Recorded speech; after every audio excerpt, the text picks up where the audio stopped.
Alam niyo ba na yung mga senador at kongresista na tumututol, bumabatikos at sinasabing hindi raw po nila papakinggan at hindi susundin. Ito pong naging desisyon ng Korte Suprema na kung saan ay nagdeklara nga unconstitutional ito hong impeachment complaint laban po kay BP Sara. Yung pang-apat ho yan na impeachment complaint ay maaring maharap po sa kaso at ito po ay binabanggit ho ng ating ng ating batas, mga kababayan, kasi hindi ako abogado pero marami ako nakakausap na abogado na sila ho mismo nagsasabi na kapag nagdesisyon po ang Supreme Court yan po ay magiging bahagi na ng batas ng ating bansa.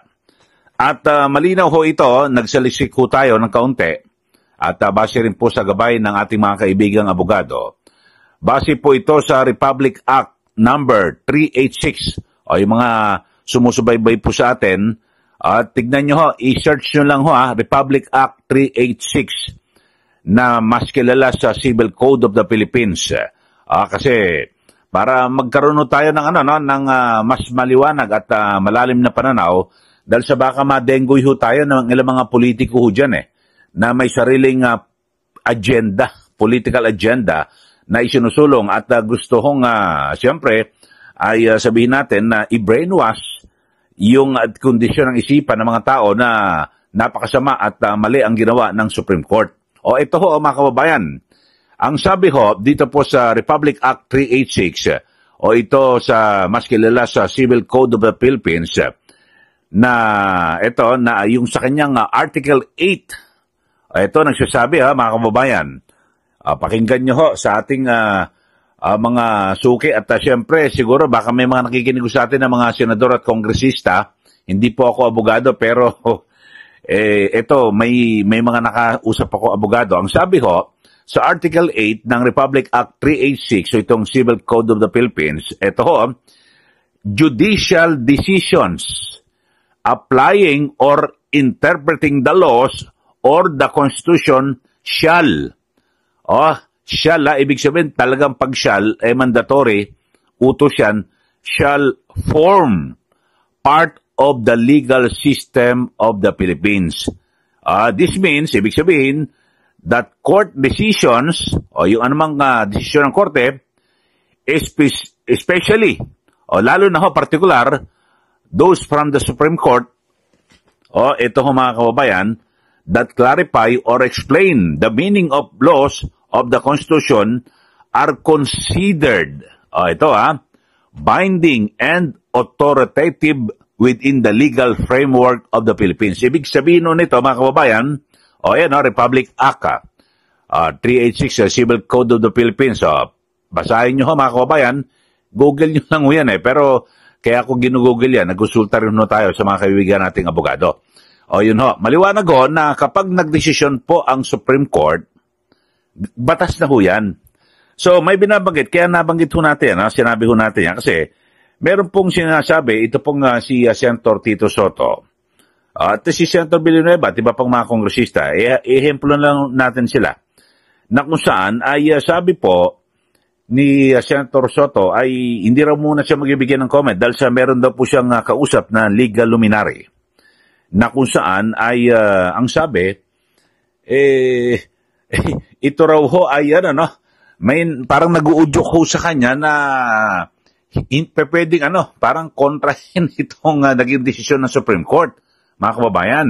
I was just told. So, yun ho.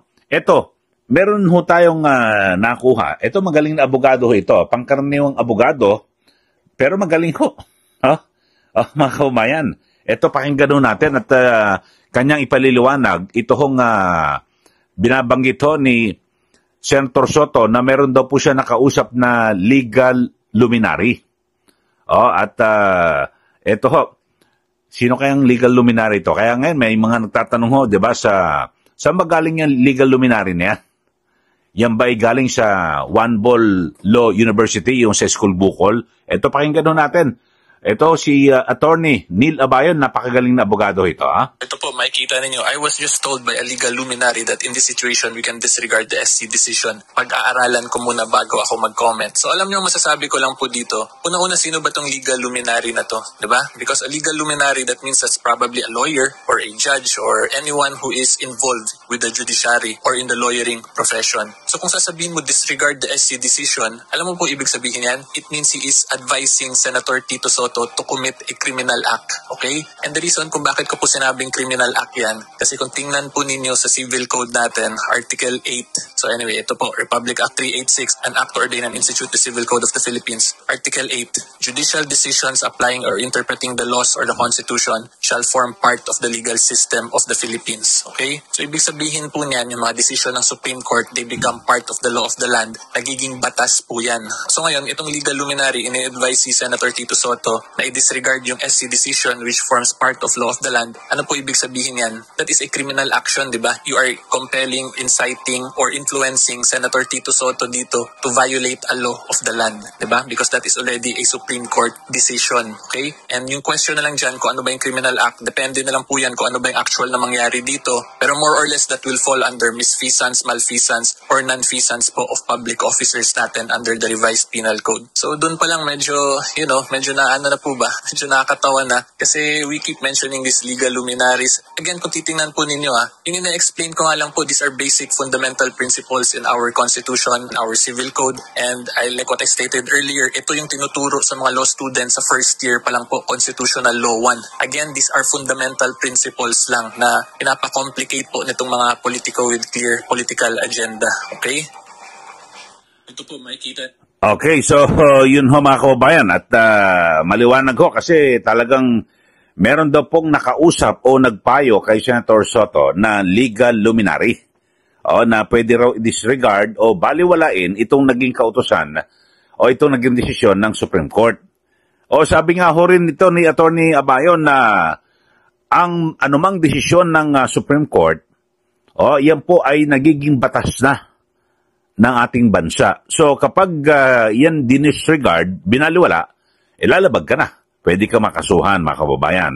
So, yun ho, ako, hindi naman ako abogado, pero ako po ay mapanuri rin, at nag-research tayo, mga kababayan. So, lumilitaw na yung ilan nating mga senador, talagang maliwanag ho na meron pong political agenda. At binabaliwala ho nila kung ano man yung mga batas. Kung sabagay, ito po si Senator Soto, hindi naman to abogado. Pero, meron daw siya nakausap na legal luminary. Kaya mga tanong ho ngayon sa social media, saan galing yan? Saan ba yung legal luminary na yan? Yan ba ay graduate sa school bukol? O yung sa One Ball University? O yun nga ho. At maging yung kay yung kay Senator Villanueva, ang sinasabi, dapat ituloy din po ang impeachment dahil sa, meron na rin yan sa nangyari noon sa kaso ni Chief Justice Renato Corona. Pero ako nag-cover ho ako noon sa impeachment to ni Justice Corona. Yung dinisregard ho nila, binaliwala nila yung kay Justice Corona. Pero kasi TRO lang ho yun, temporary restraining order. So iba ho ito, desisyon ho ito Alam niyo ho, pag temporary restraining order, pwede ho nila na talagang baliwalain, magbotohan, kasi TRO lang ho yun Pero kapag desisyon na, batas na ho ito, mga kababayan, na dapat nasundin nating lahat na mga Pilipino. Kasama ho dyan, yung mga senador at kongresista. Di po ba? So katulad ito, maganda rin paliwanag ho rito ni Attorney Abayon, dito po sa argumento ni Senator Villanueva. Ito po Ito po, makikita ninyo. I was just told by a legal luminary. Ito yung isa.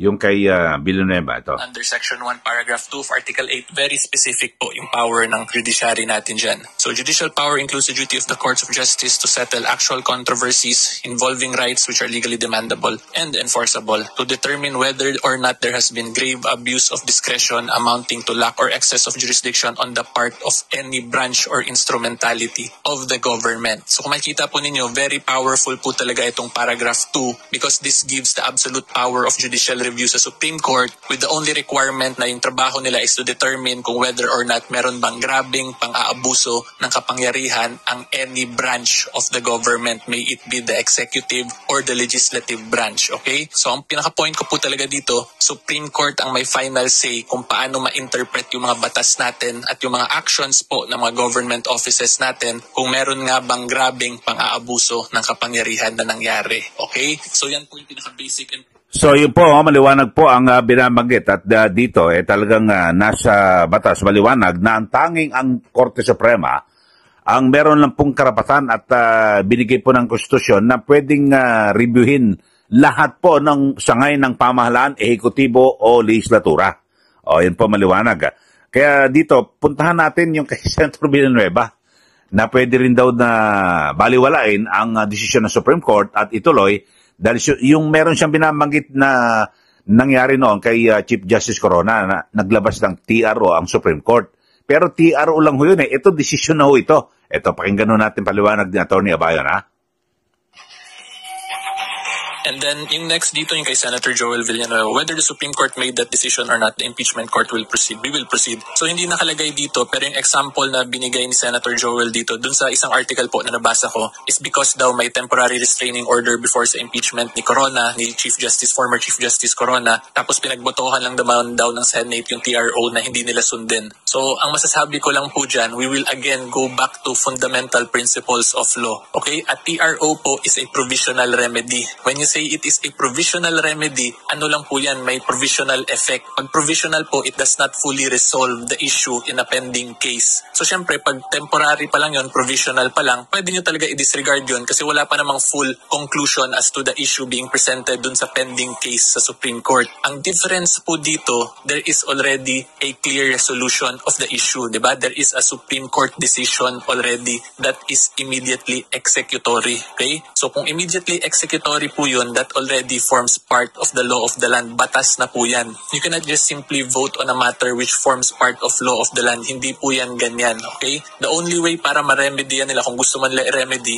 they enact a law that goes against that Supreme Court decision. Pero the Senate Impeachment Trial Court, hindi po yan yung regular legislative body ng Senate na pwede gumawa ng batas. Okay? So yan lang po yung masasabi ko. We should not be, kaya nga lagi ko pong sinasabi dito sa channel ko, wag tayo talaga laging maghalo-halo ng mga bagay-bagay because yung assumption ninyo as a layman, it does not really work that way in the legal system. May mga paliko-liko pa po yan. Kaya nga nag-aral kami ng halos 4 years, diba? May bar exam pa kami. Kasi yun nga po, like in this scenario po, napapaghalo-halo na yung provisional remedy TRO from a court decision, hindi po yan ganyan. Magkaiba po yung scope at power ng dalawang yan. Okay? Okay, so maliwanag ho ito mga kababayan at magandang paliwanag. So maganda, kumonsulta rin po tayo sa isang abogado. Baka sabihin, ako si Kylie, nagbamarunong eh. Nagsasaliksik ho tayo. Ngayon, alam nyo, napakabilis na ho napakadali na mag-research ho ngayon. Na hindi nung araw na pupunta ka pa sa library, bubuklatin mo lahat ng libro, kung ano man, yung ating saligang batas. Ngayon, i-search mo lang sa Google eh. Lalabas na ho kung anong gusto mo. At kumpleto ho mga kababayan. So, maliwanag ho na base po sa ating saligang batas sa Article 8 ng ating konstitusyon ay ang Korte Suprema yung sa sangay po ng judiciary, Supreme Court lang pwedeng mag-review ng lahat po ng anumang sangay ng ating pamahalaan. At yun nga ho ang ginawa ng Supreme Court at kapag naglabas po sila ng desisyon yan po ay magiging bahagi na ng ating batas. Hindi po ba? So, ganun ho talaga. Kaya, ewan ko lang ho, kasi ang hirap po rito sa atin, yung ating mga politiko, kasi depende ho sa kanilang political agenda. O, na siyempre, pag ikaw ba anti-Duterte, sasabihin mo na, nako, hindi, kukontrahin mo na agad yung nagdesisyon. Don't shoot the messenger. Hindi po ba? Ang liwanag ho ang desisyon ng Supreme Court, batas na po yan. Kaya sabi po ng abogado, kapag ganyan na meron ka na kausap na legal luminary at pwedeng disregard itong desisyon, parang inuhulog mo si Senator Soto na lumabag sa batas. Yun lang ho mga kababayan. So pinag-uusapan lang ho natin mga kababayan at sa pagkalahatan, Dito ho, ang pinakaanggulo natin dito ay ito pong sina Senator Soto, Villanueva at iba pang na sinasabing babaliwalain ang Supreme Court decision. Nako, baka kayo po ang makasuhan dahil sa batas na po yan. Okay? So mga kababayan, sa mga bago lang ho sa ating channel, subscribe na po kayo at huwag niyo pong kalimutan na i-like at i-share. Maraming salamat muli. Ito po si Ka Eli. Magandang araw po sa ating lahat.